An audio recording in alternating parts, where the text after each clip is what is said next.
हर पीर से जुमेरात अपने पसंदीदा show live with Adil Shahzeb को यूट्यूब पर देखने के लिए डॉन न्यूज के ऑफिशियल यूट्यूब चैनल पर आएं और सब्सक्राइब करके बेल आइकॉन भी प्रेस करें।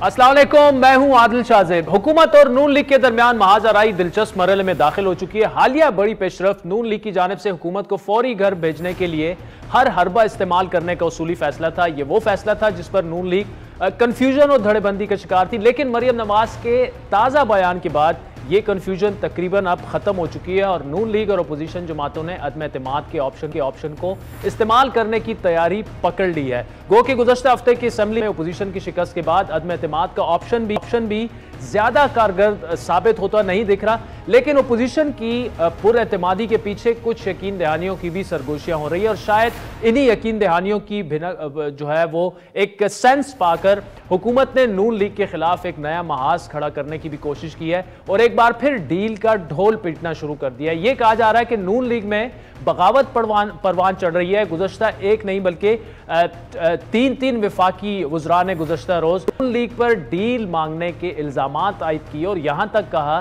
कि नून लीग के 4 रहनुमा जो हैं वो मुलाकातें कर चुके हैं और वो खुद को बतौर वज़ीर आज़म भी पिच कर चुके हैं। कोई नौस तब्दीली नहीं आती, कोई डील नहीं हो रही, छोड़े परे डील भी नहीं हो रही। पहले शायद डील की बात थी। शरीफ फैमिली एक डील मांग रही है। मरियम साहबा, शहबाज शरीफ साहब, हमजा साहब और नवाज शरीफ साहब, इनको जो है वो बाहर रहने दिया जाए, पीछे से शाहिद काकान अब्बासी साहब पॉलिटिक्स कर लें। ये डील मांगने की कोशिश की जा रही है। आपस में इतनी बदएतमादी है कि हर पार्टी सोचती है कि ये ना हो कि मैं आग झपकूं और दूसरी पार्टी जो है जाके डील कर ले। पीएमएलएन के अंदर भी एक बड़ी इंटरेस्टिंग रेस लगी हुई है। 4 जो इनके बड़े लीडर हैं, जब ये किसी से मिलने गए तो चारों ने उनको कहा कि देखें जी, ये नवाज शरीफ ने तो वाकई मुल्क के साथ बड़ा बुरा किया है, आप हमें क्यों नहीं सोचते। नाम आपको पता चल ही जाएंगे। चारों पहली सफ में बैठते हैं, पता ही आप। इस बयानिए को हुकूमत की जानिब से आज जबरदस्त तरीके से उछाला गया। गुज़श्ता रोज की तरह आज भी वफाकी वजीर फवाद चौधरी ने नून लीग में बगावत होने के बयानिए को हवा दी। अपनी ट्वीट में उनका कहना था कि अगर नून लीग शरीफ फैमिली से खुद को अलहदा करती है तो ये मस्बत पेशरफ्त होगी। नवाज शरीफ हर मुश्किल वक्त में कारकुनों को तनहा छोड़कर लंदन में पनाह ले लेते हैं। फवाद चौधरी की देखा देखी एक और वफाकी वजीर हमाद अजहर ने भी ट्विटर पर उनका पैगाम यह था कि एक तरफ तो ये खुशाइन बात है कि नून लीग में 4 अरकान ऐसे हैं जो अपने आप को शरीफ खानदान से ज्यादा अहल और क़यादत करने का इक़दार समझने की जुर्रत रखते हैं। अलबत्ता इस अज़म का इजहार उनको बंद कमरों में नहीं बल्कि खुलेआम करना चाहिए। सारी उम्र क्या डरते हुए गुजार देंगे, ये हमाद अजहर का कहना था। इसके बाद गवर्नर सिंध इमरान इस्माइल सामने आए। उन्होंने ट्वीट की कि नून लीग से नून निकालें तो अच्छा है, अब नून और शीन के बगैर ही चलना होगा। जिनको सिर्फ अपनी चोरी शुदा दौलत से ही प्यार है, जो अपने वर्करों को छोड़कर मुल्क से बाहर फरार हो जाते हैं, वो लीडर नहीं हो सकते। इनको वापस आना होगा, जेल जाना होगा। जुबानी हमलों के अलावा हुकूमत नून लीग और बिलखुसूस मियां नवाज शरीफ के खिलाफ अमली इकदामात भी तेज करने का इरादा रखती है। आज भी वजारत दाखिला में अहम इजलास हुआ जिसमें यह कहा गया कि बरतानिया से मुजरमान की हवालगी से मुतालिक मुआहदे में अहम पेशरफ्त हुई है। खुसूसी वजारती कमेटी ने फैसला किया है कि बरतानिया के साथ मुलजमान की वापसी के मुआहदे को बेहतर अवामी मफाद पर उस पर दस्तखत किया जाएगा। मुआहदे को वफाकी काबीना में ले जाने से पहले बरतानिया से मजीद मुशावरत की जाएगी। इस मुजव्वज़ा मुआहदे से सिर्फ एक जो है वो शहरियों को वापस लाने की इजाज़त होगी जिनको मुतालिका अदालतें जो है वो सज़ा सुना चुकी हैं। दिलचस्प बात यह कि मुजरमान की वापसी के मुआहदे से मुतालिक मुज़ाकरात का पहला राउंड 3 साल पहले अक्टूबर 2019 में हुआ था, जब हुकूमत ने दावा किया था। हुआ कुछ नहीं।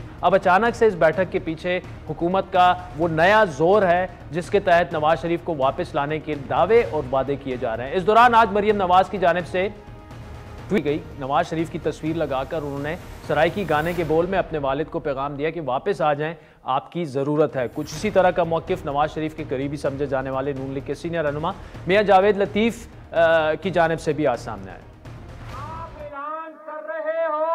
नवाज शरीफ सुनकर चंद हफ्तों में पाकिस्तान आने का ऐलान कर रहे हैं। नाज़रीन, इस वक्त तफसीली गुफ्तगू करेंगे नून लीग के सीनियर रहनुमा और पंजाब के सदर जनाब राना सनाउल्लाह साहब हमारे साथ मौजूद हैं। राना साहब, पहले तो ये कि ये जो 4 रहनुमाओं ने आपकी ख्वाहिश का इजहार किया है वजारत उज़्मा के लिए, उनमें आप भी शामिल?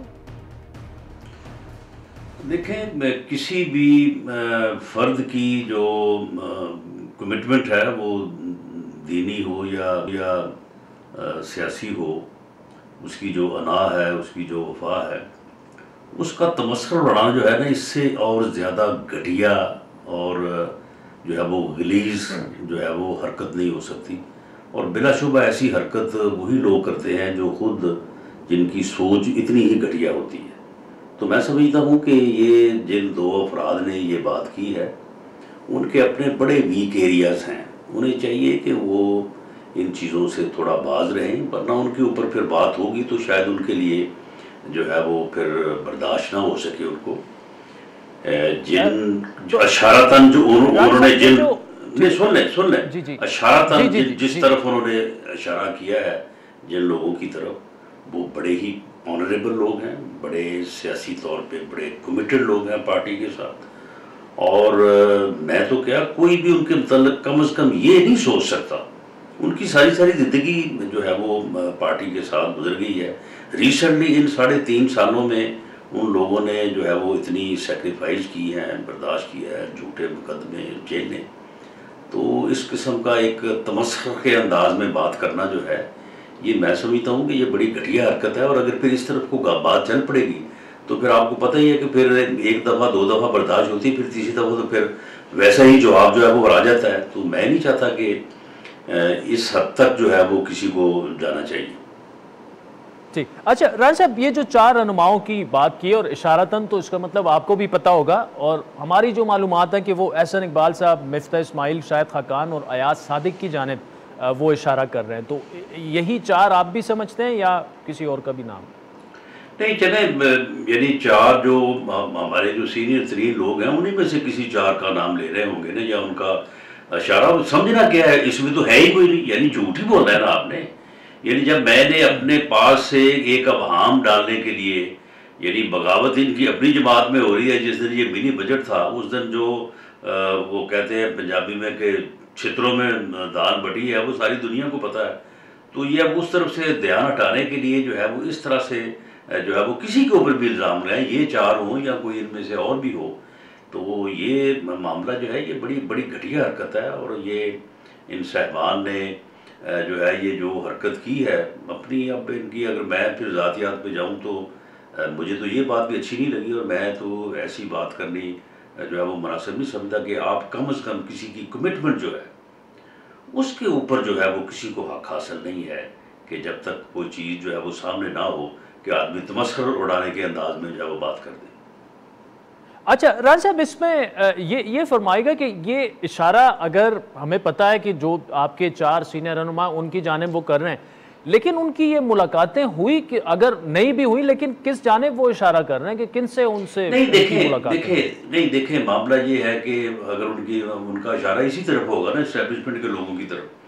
आप मुझे बताएंगे ये एस्टेब्लिशमेंट जो लोग हैं, ये क्या कोई बैरून मुल्क के लोग हैं, कोई किसी और मुल्क के लोग हैं? यही सारे इसी मुल्क के रहने वाले हैं। आपकी मुलाकातें कहीं ना कहीं जो है वो किसी खुशी पे, किसी गमी पे जो है वो होती रहती है। लेकिन मामला ये है कि इसका मकसद ये है कि कोई उनके साथ वहाँ पे कोई जो है वो कोई एजेंडा मीटिंग जो है वो होती है। मामला ये है कि अब ये मीटिंग हुई है उसकी क्या कहते हैं, सिक्योरिटी ब्रीफिंग, तो वहाँ पे सारे लोग थे ना, हुकूमत के लोग भी थे, अपोजिशन के लोग भी थे, बाकी लोग भी थे। तो ये हुकूमत के लोग, ये वज़रा हमसे नहीं मिलते। ये इन दिनों में जो ये इजलास हुआ है तो ये फवाद चौधरी साहब हमसे नहीं मिलते रहे, तो क्या हमारे साथ में उन्होंने मीटिंग की है?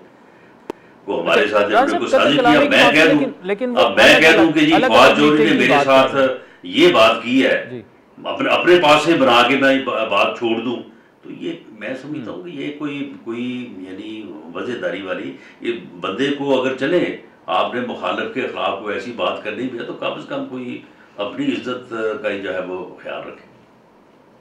ठीक। वैसे राणा साहब, क्या आप समझते हैं कि जिस जानिब इशारा है उनको खुद भी पता होगा, सबको पता है, तो उनको क्या इस बात का नोटिस लेना चाहिए? क्योंकि ऑब्वियसली क्वेश्चन मार्क तो उन्हीं पर भी नहीं, कोई क्वेश्चन मार्क नहीं, there is no question mark. ऐसे ही एक आदमी जो है वो बाहर फजूल जो है वो जुबान दराजी करे, घटिया गुफ्तगू करे, तो उसके ऊपर क्वेश्चन मार्क, कोई क्वेश्चन मार्क नहीं है कतन।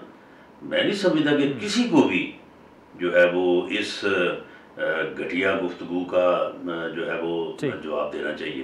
कोई इसमें जो है वो क्वेश्चन मार्क नहीं है।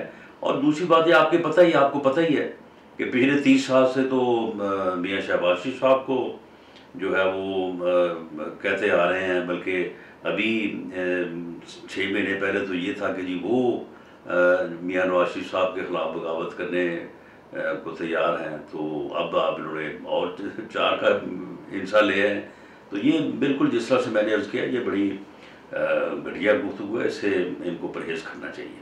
और आप कंप्लीटली इसको डिनाई कर रहे हैं राणा सरोज साहब? आप हमारे साथ रहिएगा, इसका कत्तन कोई इसका जो है ना वो यानी इम्कान क्या, ये मैं समझता हूँ कि ये इतनी घटिया बात है और इतनी बेवकूफ़ बात है कि इसका जवाब भी नहीं देना चाहिए, ये डिस्कस करने के। ठीक है, चले एक ब्रेक लेके राणा साहब आपसे गुफ्तगू करेंगे।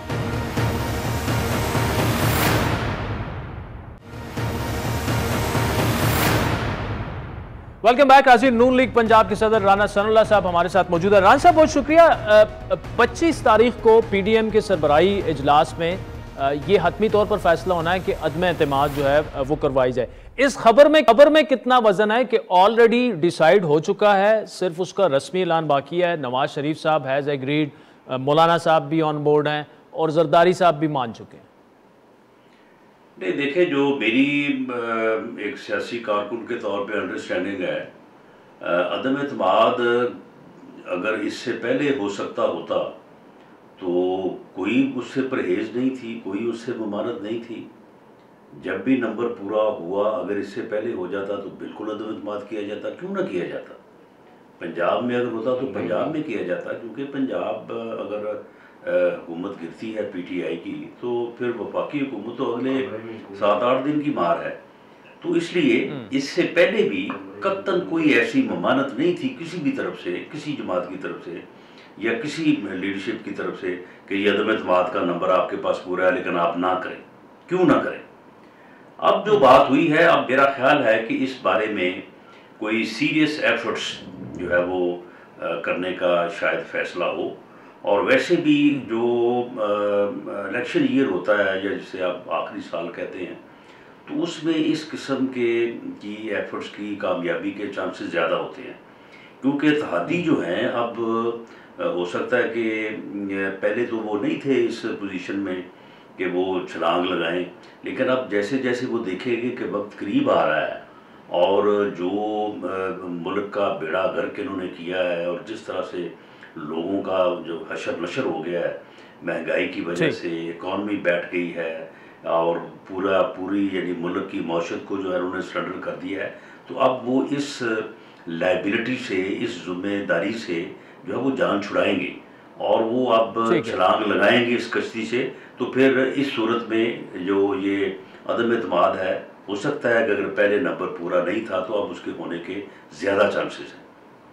ठीक, अच्छा, हम अभी भी अगर राना साहब चांसेस की बात करें, 7-8 दिन में ये फैसला होना है, तो क्या होमवर्क आप लोगों ने पूरा नहीं किया कि नंबर पूरा हो सकता है? नहीं किया? कोई यकीन दहानियाँ आपको नहीं मिली कि यार हम आपके साथ आ रहे हैं और यू शुड गो अहेड? क्योंकि 6-7 दिन में तो ये सारा होमवर्क करना भी आसान काम नहीं होगा, तो अभी तक तो कुछ ना कुछ तकरीबन हो जाना चाहिए था, आपको पता होना चाहिए था कि आप किस तरफ बढ़े। देखिए, इसमें मुख्तलिफ किस्म की चीज़ें जब चल रही होती हैं, जो इंडिविजुअल्स हैं वो उनका मुतालबा है कि जी हमें नेक्स्ट इलेक्शन में अकोमोडेट किया जाए, हमें टिकट दिया जाए। ख़ासतौर पे जो पीटीआई के लोग हैं वो इलेक्शन अगला नहीं लड़ना चाहते पीटीआई के टिकट के ऊपर।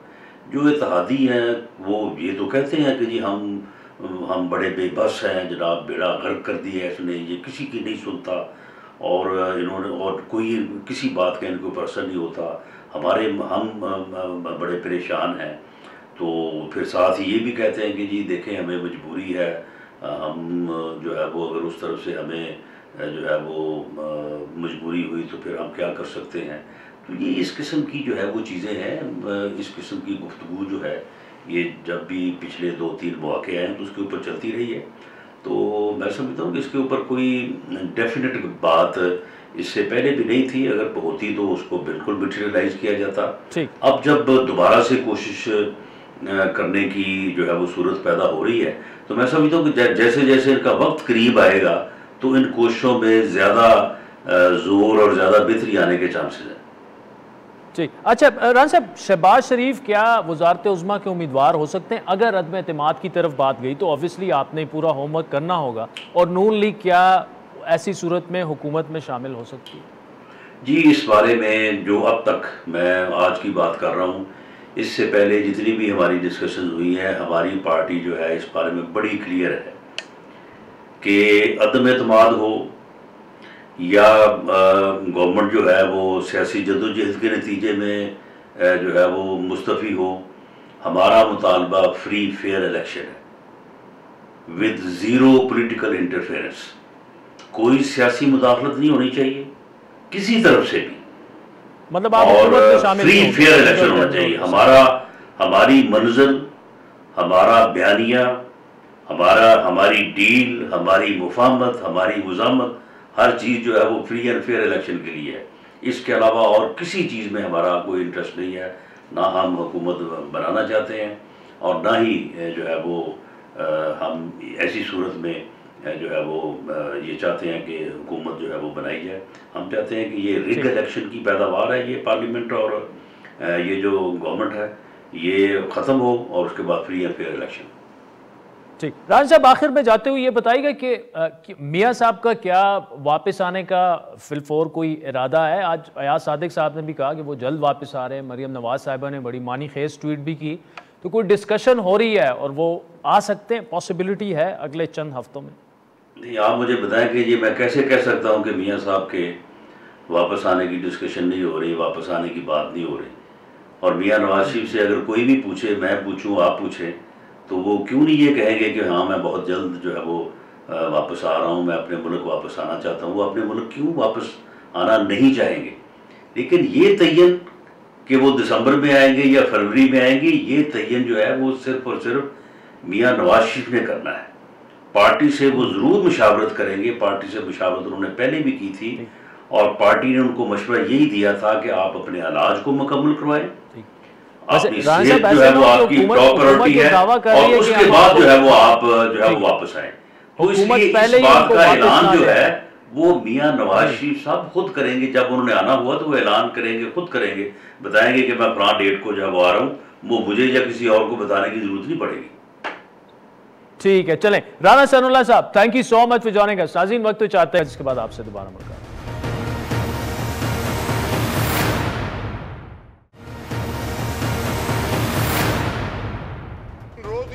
जो पाकिस्तान को जो भी हुआ है ये 3 रोज ही होते हैं, हम पीछे वाले नहीं हैं। क्या मैं पाकिस्तान का, पेशावर पाकिस्तान का हिस्सा नहीं है?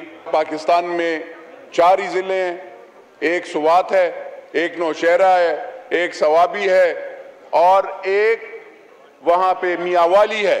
तो हम लोग क्या करेंगे सर? वहां पे ना बिजली देते हैं, ना फंड देते हैं। जरा खुदारा अपने BMWs और वो लैंड क्रूजर से भी नीचे तो उतरे ना। और ये 3 रोज जितने भी हैं, मैं आपको बताऊं सर, इन सब के ECL में नाम डाल लें आप, इंशाल्लाह पाकिस्तान ठीक हो जाएगा सर।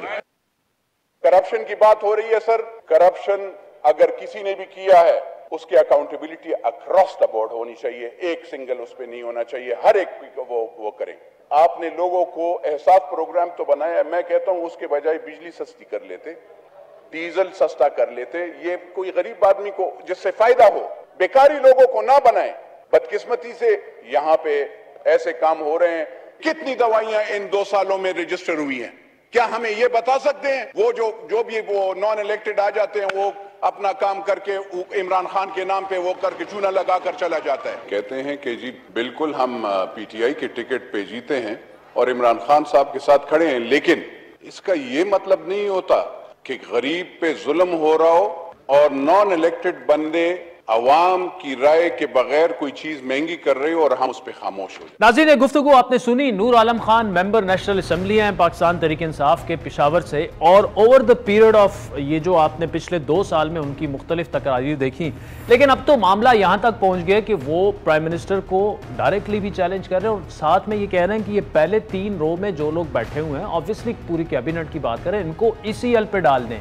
अब उनको शोकॉज नोटिस देने का भी फैसला हो चुका है, और नूर आलम खान ने यह कहा है कि उन्हें किसी चीज़ की परवाह नहीं, उन्हें पाकिस्तान अजीज है। ये मामला कितना सीरियस है, क्योंकि एक दावा यह भी किया जाता है कि 21-22 के करीब तहरीक इंसाफ के ऐसे MNAs हैं जो कि नूर आलम साहब की सरबराही में किसी भी वक्त बगावत भी कर सकते हैं, और उनके राब्ते भी हैं और वो मुख्तलिफ जमातों के साथ इन टच भी हैं। इसके अलावा परवेज़ खटक साहब ने जो पार्लिमानी पार्टी की जो इजलास था उसमें जो कुछ कहा, उन्होंने भी इमरान खान साहब को डायरेक्टली चैलेंज किया। अब परवेज़ खटक साहब जो है वो बड़े मंझे हुए सियासतदान हैं, उन्हें पता होता है कि वो जो स्टेटमेंट दे रहे हैं उसका रिएक्शन क्या आएगा और वो क्यों देनी चाहिए या नहीं देनी चाहिए, क्योंकि अभी तक हमने देखा कि इन पिछले 3 सालों में शायद परवेज़ खटक वाहिद PTI के सीनियर रहनुमा हैं जिन्होंने अपनी स्टेटमेंट्स की वजह से, अपनी पार्टी के बारे में स्टेटमेंट्स की वजह से इमरान खान साहब की गवर्नमेंट को कोई ट्रबल नहीं दिया। अदरवाइज तो पूरी कैबिनेट जो है वो एक दूसरे को लताड़ती रहती है। ये मामला कहाँ जाके रुकेगा, इस पर तफसीली गुफ्तगू करेंगे। सीनियर सहाफ़ी और कॉलम मुजीबुर रहमान शामी साहब हमारे साथ मौजूद हैं। शामी साहब, क्या ये जो मामला चल रहे हैं तहरीक इंसाफ के अंदर, एक जो ये 20 से ज़्यादा MNAs की बार बार हम खबर सुनते हैं कि वो उड़ने के लिए तैयार हैं, इस पर आपकी क्या राय है? दूसरा जो नूर आलम वाला मामला है, परवेज़ खटक वाला मामला है, ये कितना संजीदा है? क्या इतना संजीदा है कि ये खान साहब की कश्ती को डुबो भी सकता है? देखें, जहां तक 20 अरकान का ताल्लुक है, वो सुना तो मैंने भी है, लेकिन उसकी कुछ तस्दीक नहीं हो सकी।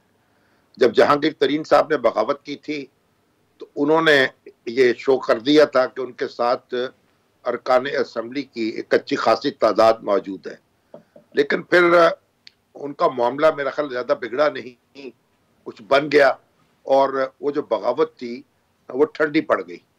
अब जो नूर आलम खान है, तो नूर आलम तो पीपल्स पार्टी से PTI में आए थे ना, उनका बड़ा हिस्सा उम्र का वो पीपल्स पार्टी में गुजरा है, वही उसकी पहली मोहब्बत थी। उसके बाद फिर वो गुज़श्ता इलेक्शन से पहले PTI में शामिल हुए, तो उनका शुमार भी इलेक्टेबल्स में से होता है, यानी वो एक बड़े जिम्मेदार हैं और उनके वसाइल बहुत ज़्यादा हैं, और वो समझा जाता यह है कि वो अपने बल पर भी इलेक्शन लड़ सकते हैं, और पार्टी टिकट जो है उनको ज़्यादा मुतासर नहीं करता, तो और किसी भी पार्टी का टिकट उनको फराहम हो सकता है, या वो आज़ाद हैसियत में भी लड़ सकते हैं। तो उनके तेवर यही बताते हैं कि वो PTI की अब कोई ज़रूरत महसूस नहीं करते, या तो वो इतने ताकतवर हो चुके हैं और या पार्टी इतनी कमज़ोर है कि वो देख रहे हैं कि इसका वोट बैंक मुतासर हुआ है, और इसलिए जो PTI जो है अब उनके नज़दीक लायबिलिटी है, कोई एसेट नहीं है। तो इसलिए वो अब अपने कंधों से ये बोझ उतार रहे हैं, और लगता ये है कि अगला इलेक्शन जब वो लड़ेंगे, जब वो कहते हैं कि मैं इस्तिखारा करूंगा और देखूंगा कि किस जमात की तरफ से लड़ूं और आज़ाद लड़ूं या ना लड़ूं, तो मेरा ख्याल अब उनका जो इस्तिखारा है उनको बता रहा है कि अब PTI से उनको कुछ मिलने वाला नहीं है, तो यहाँ से हिसाब अपना बेबाक कर लिया जाए। और मेरा ख्याल PTI जो है वो भी उनकी तरफ से मायूस नजर आती है, इसीलिए उनको शोकाज नोटिस लिया जा रहा है, और हो सकता है इंजबाती कार्रवाई की जाए और वो पार्टी से बाहर कर दिए जाए, इस बात का इम्कान मौजूद है।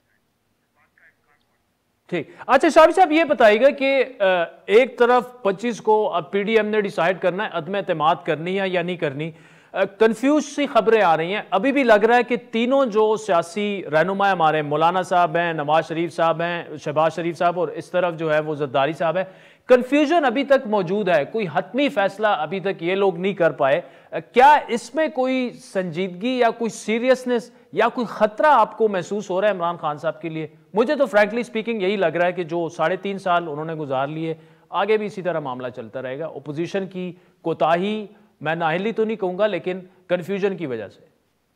देखिए, मुस्लिम लीग नून की तो कोशिश है कि अगर इमरान खान साहब की हुकूमत कमजोर हो या खत्म हो तो फिर फौरी मामला इंतखाबात तक पहुंचे। वो कोई इंटरिम गवर्नमेंट बनाने में इंटरेस्टेड नहीं है, या कोई 6 महीने की या 1 साल की हुकूमत उनको मंजूर नहीं है। उससे वो समझते हैं कि इमरान खान साहब को फायदा होगा। इसलिए अगर इमरान खान साहब की हुकूमत खत्म होगी या मुस्लिम लीग नून उसमें कोई किरदार अदा करेगी, तो कोई शर्त यही होगी कि फौरी इंतखाबात हो जाए। इसके अलावा मेरा ख्याल है कोई दूसरा रास्ता उनके लिए काबिल कबूल नहीं है। वो समझते हैं अगर इमरान खान साहब अपोजिशन में बैठे और हुकूमत ढीली ढाली हुकूमत एक वजूद में भी आ गई, जो अगरचे मुश्किल नजर आता है कि वजूद में आ जाए, लेकिन अगर आ गई तो तब भी वो हुकूमत तो चलेगी नहीं और सारा मलबा उसके ऊपर पड़ जाएगा, और इमरान खान साहब जो है वो एक अपोजिशन लीडर के तौर पे फिर इमर्ज कर सकते हैं।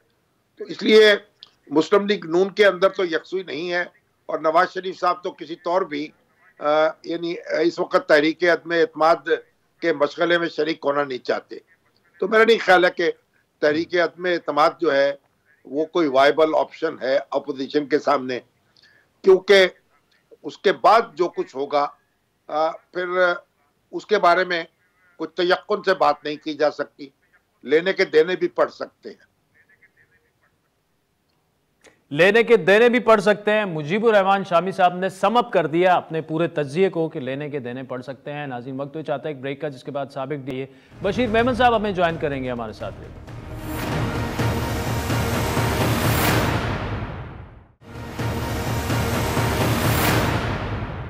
वेलकम बैक नाज़रीन। वफाकी तहकीकाती इदारे FIA और इसी इदारे के साबिक सरबराह बशीर मेमन के दरमियान इल्ज़ामात और तनाज़ात का सिलसिला जारी है, और अब FIA ने बशीर मेमन के खिलाफ पैमरा को खत लिख दिया। डायरेक्टर FIA की जानिब से लिखे गए इस खत में पैमरा को बशीर मेमन के इंटरव्यूज़ का नोटिस लेने का मुतालबा करते हुए कहा गया है कि बशीर मेमन के इंटरव्यूज़ अदालती कार्रवाई पर असरअंदाज होने की कोशिश है। अभी कुछ दिनों पहले ही बशीर मेमन ने PTI हुकूमत पर संगीन इल्ज़ामात लगाए थे कि हुकूमत ने साबिक वज़ीर-ए-आज़म नवाज शरीफ और उनकी साहबजादी मरियम नवाज और शहबाज शरीफ के खिलाफ उन्हें केसेस बनाने का कहा था, और जब उन्होंने ऐसा नहीं किया तो खुद मेरे खिलाफ यानी बशीर मेमन के खिलाफ इल्ज़ामात लगा दिए। बशीर मेमन ने यह इंकशाफ भी किया कि सोशल मीडिया पर PTI ट्रॉल्स सरकारी तनख्वाह लेते हैं और लोगों की इज्जतें और पगड़ियाँ उछालते हैं, और अब ये FIA को भी सियासी तंजीम बनाने जा रहे हैं। इस बयान के बाद 2 रोज़ पहले पैमरा को लिखे गए खत में FIA ने यह भी कहा कि बशीर मेमन ने माली फ्रॉड के मुकदमात में FIA को मतलूब उमर फारूक नामी मुलजिम को सहूलत फराम की, सहूलतकार का किरदार अदा किया। बशीर मेमन 2017 से लेकर 2019 तक FIA के DG रहे। रिटायरमेंट से कुछ अर्सा पहले बशीर मेमन का तबादला कर दिया गया। उन्होंने रिटायरमेंट से कुछ रोज़ पहले इस्तीफ़ा दे दिया, और इस मामले ने दिलचस्प मोड़ उस वक्त लिया जब हुकूमत ने उनकी पेंशन और दीगर मराहत रोक दी। हुकूमत और साबिक DG FIA की ये चक्लिश आगे बढ़ी, और बशीर मेमन ने PTI हुकूमत बिलखुसूस वज़ीर-ए-आज़म इमरान खान पर मज़ीद जो इल्ज़ामात लगाए कि उन्होंने अपोजिशन रहनुमाओं के खिलाफ मुकदमात बनाने के लिए उन पर दबाव डाला। फिर गुज़श्ता साल उन्होंने एक प्रोग्राम में वज़ीर कानून फ़रूक नसीम और मुशीर दाखिला शहजाद अकबर पर इल्ज़ामात लगाए कि उन्होंने जस्टिस काजी फ़ाइज़ ईसा के खिलाफ केस बनाने का कहा। बहरहाल हुकूमत इसकी तरदीद करती रही और उल्टा बशीर मेमन पर इल्ज़ामात बनाते रहे, केसेस बनाते रहे, जिसके जवाब में बशीर मेमन ने अपने ऊपर लगने वाले इल्ज़ामात पर कुछ अर्सा पहले हमारे प्रोग्राम में मुतालबा किया था कि हुकूमत तमाम मामले पर जुडिशल कमीशन बना दे। एविडेंस के बगैर आप इतना बड़ा दावा कैसे कर सकते हैं? आपके पास क्या एविडेंस, आपके पास क्या है? आप इतनी बड़ी बात कर गए, आप खुद पुलिस ऑफिसर रह चुके हैं। मैं यही बात कर रहा हूँ, अल्लाह ताला बहुत बड़ा है, अल्लाह ताला बहुत बड़ा है। मैं जब बात कर रहा हूँ, मैं जब कह रहा हूँ कि आपने लीगल नोटिस दिया, बहुत अच्छा किया, मैं उसका जवाब दूंगा, और बिल्कुल आप कोर्ट में ले जाए मुझे, मैं कोर्ट में आऊंगा इंशाल्लाह। और मैं ये रिक्वेस्ट करता हूँ कि अगर ये इससे बेहतर नहीं है कि वो एज गवर्नमेंट ऑफ पाकिस्तान वो लिख दें सुप्रीम कोर्ट के, वो अपना कोई जुडिशियल कमीशन बना ले और वो बैठ के वो कर ले। तो यहाँ पे मुजाहिरा एक बहुत सीरियस चार्जेस है जो कि एक एक्स गवर्नमेंट एम्प्लॉय लगा रहा है सिटिंग गवर्नमेंट पे, तो इस पे करना चाहिए बजाय इसके कि आप ट्रॉल्स करें और एक ब्रिगेड खड़ी हो जाए। एफआईए ने अपने साबिक चीफ पर ये इल्जामात लगाए कि उन्होंने मनी इंटरनेशनल जो है इस इंटरनेशनल फाइनेंशियल क्राइम और फाइनेंशियल क्राइम में मुलविस मुलजिम की सहूलतकारी की और उनके खिलाफ तहकीकात जारी हैं। और साथ ही इदारे ने बशीर मेमन पर तसल्ली बख्श जवाबात ना देने और ताउन ना करने का भी इल्जाम लगाया। एफआईए ने बशीर मेमन के खिलाफ मनी लॉन्ड्रिंग, फ्रॉड समेत 3 मुकदमात दर्ज कर रखे हैं। गुज़श्ता दिनों बशीर मेमन ने एफआईए के जरिए गिरफ्तारी के खदशे के पेश नज़र अबूरी जमानत कराई और 3 रोज पहले लाहौर हाईकोर्ट ने साबिक डीजी एफआईए की अपने खिलाफ जारी इंक्वायरीज का रिकॉर्ड न दिए जाने के खिलाफ दरख्वास्त पर वफाकी हुकूमत को नोटिस जारी करते हुए जवाब भी तलब कर लिया। अदालत ने एफआईए को बशीर मेमन के खिलाफ तादीबी कार्रवाई से भी रोक दिया। उसी रोज अदालत के अहाते में बशीर मेमन ने इंकशाफ किया कि इमरान खान ने मुतअद्दिद बार आरिफ नकवी की उनसे सिफारिश की, लेकिन वो आरिफ नकवी पर अपने मौक़िफ़ से पीछे नहीं हटेंगे। अब साबित हो चुका है उनके बकौल के दुबई से 2.1 मिलियन डॉलर जो थे वो तहरीक इंसाफ के अकाउंट में आए। अब सवाल ये कि क्या बशीर मेमन जो एक साबिक तहकीकाती पुलिस अफसर हैं, उनके पास अपने इल्ज़ामात के हक़ में ठोस शवाहिद मौजूद हैं? अगर हैं तो कब उनको वो सामने लाएंगे? हमारे साथ खुद इस वक्त मौजूद हैं बशीर मेमन साहब। Thank you so much for joining us. Sir, पहला सवाल तो आपसे ये कि उमर फारूक साहब, आप पर बड़ा इल्ज़ाम यह कि आप उनके सहूलतकार रहे हैं। अब उनको वो पाकिस्तान आ नहीं सकते थे, उनको जनाब एक वो रेड अलर्ट टाइप जो चीज़ होती है, रेड नोटिस उसे कहते हैं, जो वो आ नहीं सकते थे। आपके दौर में वो 32 दफ़ा आए पाकिस्तान। आप तो एक तो ये बताइए कितने और किस कैपेसिटी में, कितने अरसे से और किस कैपेसिटी में आप उनको जानते थे, और आपके दौर में वो कैसे 32 दफा आ गए, ऑल्दो एक दफा भी उनको अलाउ नहीं करना चाहिए था? आपकी बहुत मेहरबानी कि आपने बहुत मतलब तफसील के साथ बैकग्राउंड भी बता दिया और मुझे जवाब देने का टाइम भी दे दिया। I am so grateful to you and your channel. ये उमर फारूक साहब की जो मेरे पास ये सामने मैं आपको ट्रैवल हिस्ट्री दिखा रहा हूँ, ये एफआईए ने मुझे बाद में दी है। मैं अगर आप चाहें तो मैं आपको भिजवा दूंगा, नहीं तो आप एफआईए से ये ले सकते हैं। जी आप बिल्कुल, आप अगर भिजवा सकते हैं अगर, तो हम उस पर बिल्कुल जनाब, बिल्कुल जनाब, आपको मैं भिजवा देता हूँ। 95 मरतबा वो मुझसे पहले भी आ चुका है। मैंने ज्वाइन किया था, जी हाँ, मैंने 7 अगस्त 2017 को ज्वाइन किया, तो 2017 की 7 अगस्त को उसने एक मरतबा आया है और 8 अगस्त को वो भाग गया, वो चला गया। ये ट्रैवल हिस्ट्री बता रही है। 95 मरतबा वो पहले भी आया है मेरे ज्वाइन करने से पहले एज DGI एफआईए। एक बात तो ये हो गई, पर ट्रैवल की बात मैंने बिल्कुल जायज कर दी। मैं समझता हूँ कि ये बिल्कुल सीरियस मामला है, होना चाहिए था, मजाक में उड़ाना नहीं चाहिए था जिस तरह के इन्होंने मजाक में उड़ाने की कोशिश की है और अपना मजाक बनाया है in front of whole world, सिर्फ और सिर्फ मुझे सजा देने के लिए। अब मैं आपको बताता हूं, अगर अच्छा बशीर मेमन साहब, अगर आप ये फरमा रहे हैं वो 95 दफा पहले आए, लेकिन आपके दौर में आए, तो आप जैसे बड़े मतलब प्रोएक्टिव डीजी एफआईए के दौर में, पहले तो चले आप उसका जवाब नहीं दे रहे, लेकिन 32 दफा आपके दौर में कैसे आ गए? मैं आपको अर्ज करूं, एफआईए के इंटरनेशनल एयरपोर्ट्स 8 है, 12 से 14,000 पैसेंजर पर डे उसको इस्तेमाल करता है। तकरीबन 2 डेस्क है, तकरीबन 200 होंगे या 180 या 220 के दरमियान है, 200 के करीब 200 डेस्क हैं ऑल ओवर पाकिस्तान। जो इंटरनेशनल एयरपोर्ट्स हैं, कराची, लाहौर, इस्लामाबाद, सियालकोट, फैसलाबाद, मुल्तान, पेशावर, कोयटा, 8 हो गए मेरे ख्याल में, मेरे जहन में तो यही है। 8 एयरपोर्ट्स पे 200 के करीब डेस्क हैं जो क्लियर करते हैं। अगर आप भी कभी बाहर गए हो तो जब आप पासपोर्ट देते तो वहां पे एक इमिग्रेशन ऑफिसर बैठे होते हैं, वो कंप्यूटर से रिकॉर्ड चेक करते हैं। अगर वो आपका जायज हो तो आपको उसी वक्त ठप्पा लगा देते हैं, या एंट्री या एग्जिट वो करने दे देते हैं, आपका वीजा वगैरह चेक करते हैं, जो भी है। जी। मेरे जहन में ये 32 मरतबा जो आए हैं, ये मेरे दौर में जाहिर है इसका मकसद है कि कोई ना कोई इमिग्रेशन ऑफिसर कोई होगा। अच्छा, फिर वहां पर एक सिस्टम बना हुआ है, कंप्यूटराइज सिस्टम है। फिर उसके बाद IBMS integrated border management system उसको कहते हैं, जिसका डिपार्टमेंट ही अलग है, जिसको वो एक्सेस करते हैं, जो हमारा वो जो वहां पे इमिग्रेशन ऑफिसर बैठा हुआ है। अच्छा, अब वो मतलब ये हुआ कि मैंने इमिग्रेशन ऑफिसर्स को भी बताया होगा या किसी शिफ्ट, अब फिर उनका एक शिफ्ट इंचार्ज होता है। फिर हर इंटरनेशनल एयरपोर्ट का एक डिप्टी डायरेक्टर है। फिर जो एक डायरेक्टर भी होता है, जिस तरह लाहौर हो गया, कराची हो गया, पेशावर हो गया, क्वेटा हो गया, उनके अंडर में आते।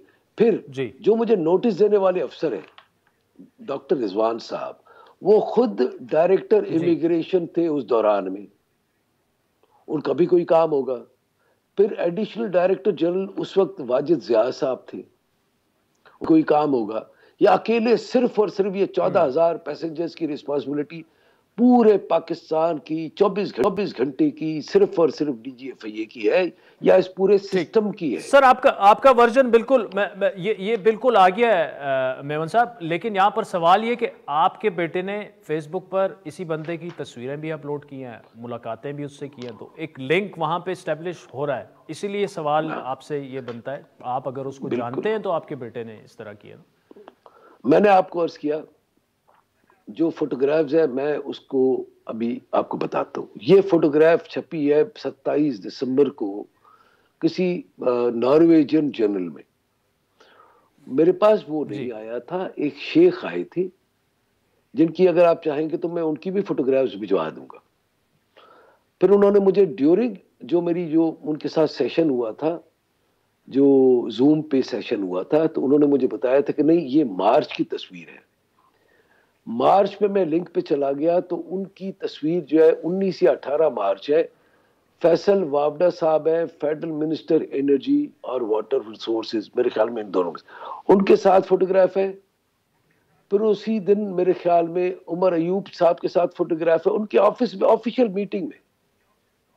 और फिर चीफ मिनिस्टर बलूचिस्तान के साथ 19 तारीख को गवादर में एक डिसैलिनेशन प्लांट का इफ्तिताह करते हुए है।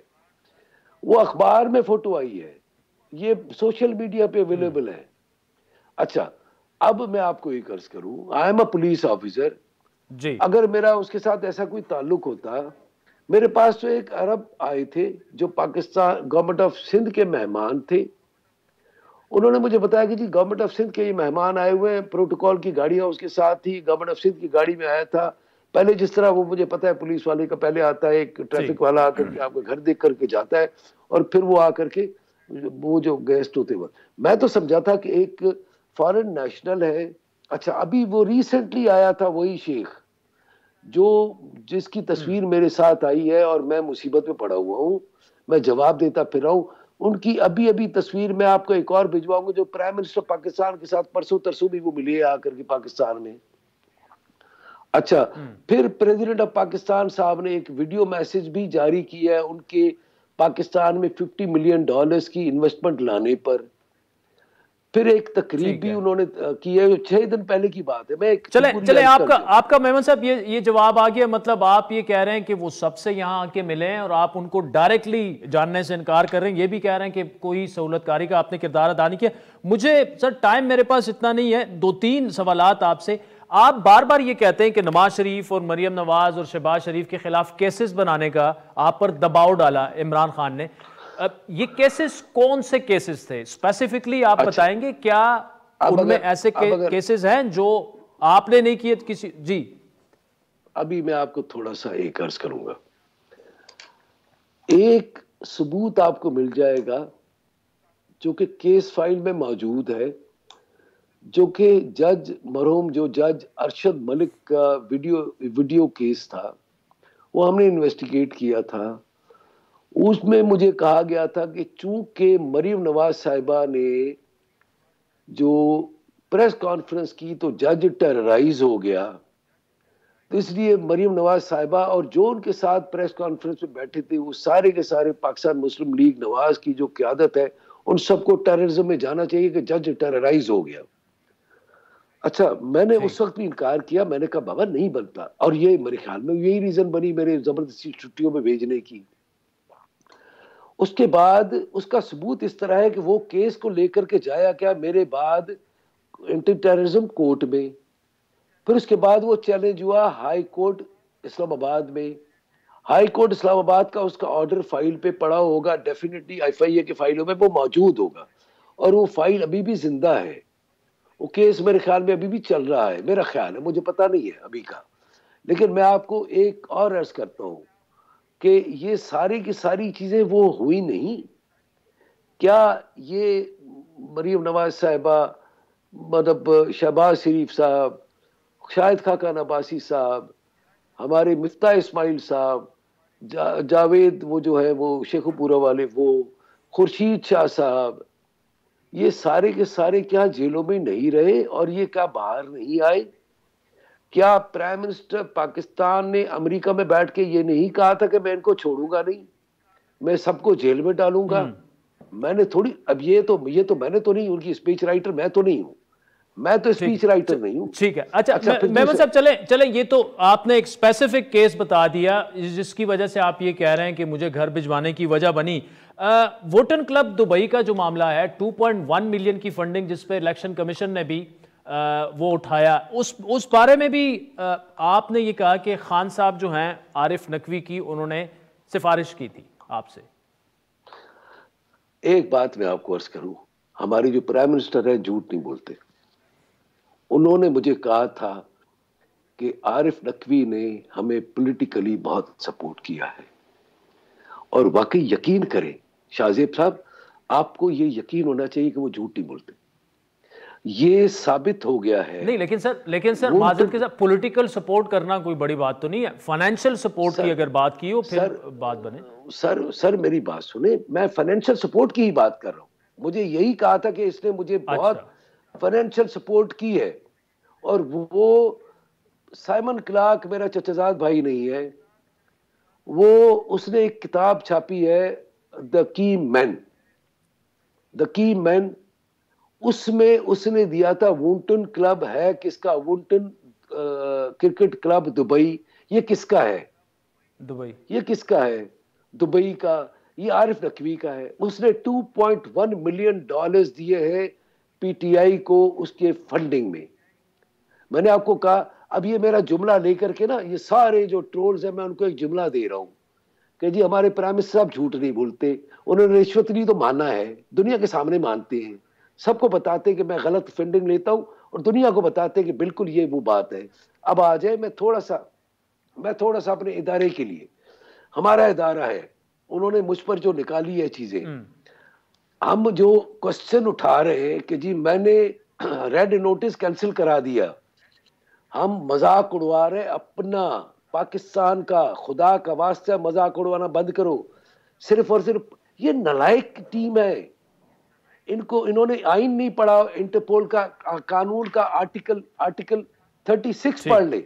चले फिर उसके बाद बशीर मेमन साहब, thank you so much for joining अस। लेकिन जाते हुए मुझे मुख्तसरन ये बताइएगा, पेम्ब्रा को FIA ने लिखा है कि आपके इंटरव्यूज पर बैन लगा दी जाए क्योंकि आप अदालतों पर असरअंदाज होने की कोशिश कर रहे हैं। मुख्तसरन आपका जवाब। हम जो है अपने पाकिस्तान की अदालती निजाम पे मुझे तो एतमाद है। हम समझते हैं कि मैं अदालती निजाम को, जिस तरह ये समझता कि मैं इंटरनेशनल कोर्ट ऑफ जस्टिस, मैं commission for control of Interpol files को मैं इंटरफेयर कर सकता हूँ, उनके ऊपर इन्फ्लुएंस कर सकता हूँ, तो मैं इतना कोई भला चीज हूँ, किथे मेरे लिए किथे तेरी सना गुस्सा गखिया किथे जा लड़िया। मतलब इनको तो ये खुदा का वास्ता है, इदारों का मजाक उड़ाना बंद करे, अपने इदारों का मजाक उड़ा रहे। मर्जी है पेम्ब्रा की, जाहिर है उसने रेगुलेटर है, आप लोग आजाद अदलिया है, आजाद हमारी मीडिया है, हमारा अदलिया मजबूत है, अल्लाह का शुक्र है, लोगों को इंसाफ दे रहा है, और मेरा पूरा एतमाद है उनके। अब ये समझते कि मैं इन्फ्लुएंस कर सकता हूँ, मेरी बातें इन्फ्लुएंस कर सकती है, तो इनकी बड़ी मेहरबानी है, मुझे इतने बड़ी भला चीज समझते हैं। मैं ये समझता हूँ, वो ये समझते हैं कि मैं इंटरनेशनल कोर्ट के पर भी हो सकता हूँ, और यहाँ की कोर्ट पे भी मैं इन्फ्लुएंस कर सकता हूँ। आपकी बहुत चले मेहरबानी, बशीर ये मेहमद सवाल साहब, चल रही। Thank you so much for joining us. Sajeen, आज पर आपके फीडबैक के मुंतजर रहेंगे। हमारा ट्विटर हैंडल है @RLShahzeb। मुझे मेरी टीम से मेरी इजाजत दी।